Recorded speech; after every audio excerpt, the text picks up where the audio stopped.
Hey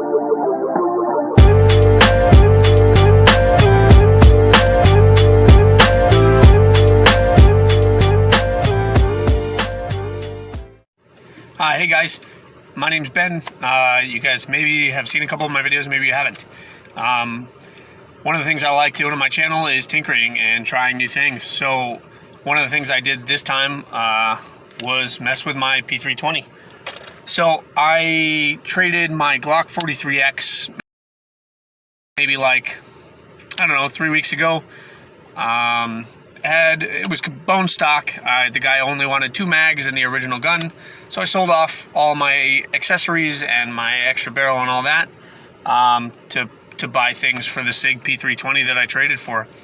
I got a FDE SIG P320C, which is the original compact, which comes with a 17-round magazine.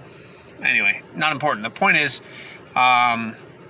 nowadays, in order to be competitive, you have to have either an X carry or an X compact or a Legion or kind of one of those guns to kind of really throw it over the edge. The original P320 kind of fell off the loop.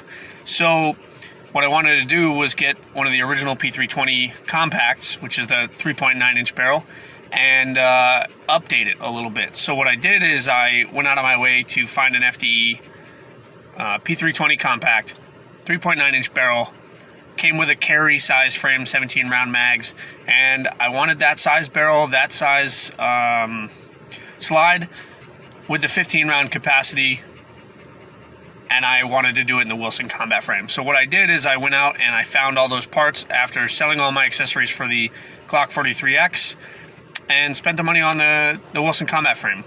Well, what I found was I was a little disappointed because I noticed that the Wilson combat frame was just a cut down of the carry size frame, which takes the 17 round mags. That's not really what I wanted. I wanted a compact, dedicated frame that had, you know, a pretty decent palm swell, good grip, took the 15 round mags, but it didn't print and it had a, you know, that slim profile. It is a slim profile. It's more narrow than the original grips, and it's more narrow than the X carry and the X compact grips, even the small. However, what I was finding is that the grip length was almost the exact same for both. The only difference was, instead of having a magazine protruding from the carry size frame, I had the carry size frame grip length at the rear with no magazine, which the magazine really isn't the part that prints. Generally, it's the palm swell or the hump at the bottom of the grip. So what I did, which I'm going to show you here in a few minutes, is I did some modifications to my Wilson combat frame to make it, in my opinion, a true carry / compact size that also is a throwback to 1911 Wilson combat models. So I'm going to go ahead and cut to that right now, and you guys will see what I'm talking about.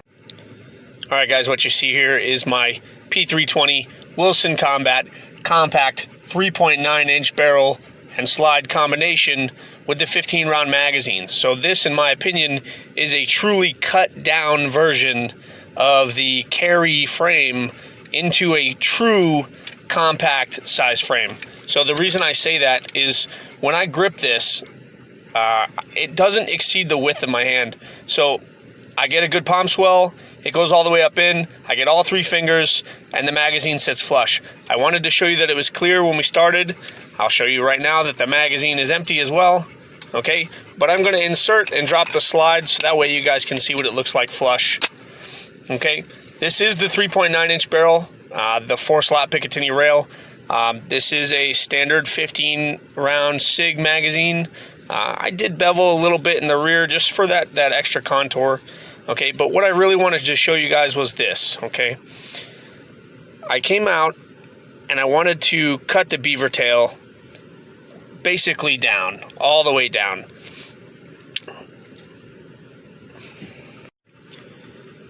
Not the beaver tail. I said beaver tail like 3 times. I wanted to cut the palm swell down, okay? I wanted to cut the end of that grip way off and essentially do what's called a bobtail. Now, for guys that know what a bobtail is. Usually that's done on a 1911.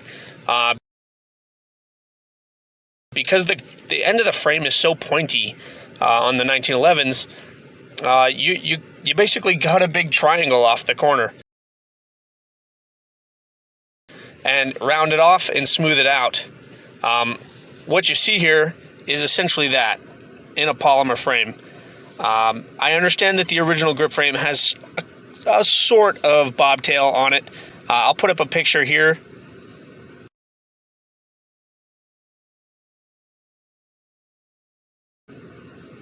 And then what I really wanted was I wanted a very short grip that I could get a full grip on, that also didn't stick into my palm. The stippling here, I also flushed up that stippling using a diamond bit and some tape, and just made it look pretty much stock. If you look at the top, you look at the bottom, it looks pretty clean. Now, I still have some finishing work to do. I can't get it to focus, but I still have some finishing work to do. I also ran into an issue where I found a gap in the polymer. It was a bubble, and I decided to explore it a little more than I probably should have. And yeah, I punctured a hole. There's a small pocket right here. You don't find it if you don't go as deep. But what I found was I used some epoxy. I filled in the space. In my opinion, it looks pretty clean. And when I do RIT dye this frame, which I'm going to do it black, just, why not?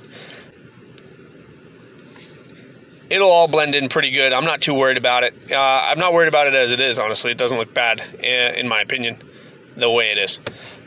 So I'm pretty excited about this, and I hope that, if you guys want to see a little bit more about how I did it and what went into it, we can do that.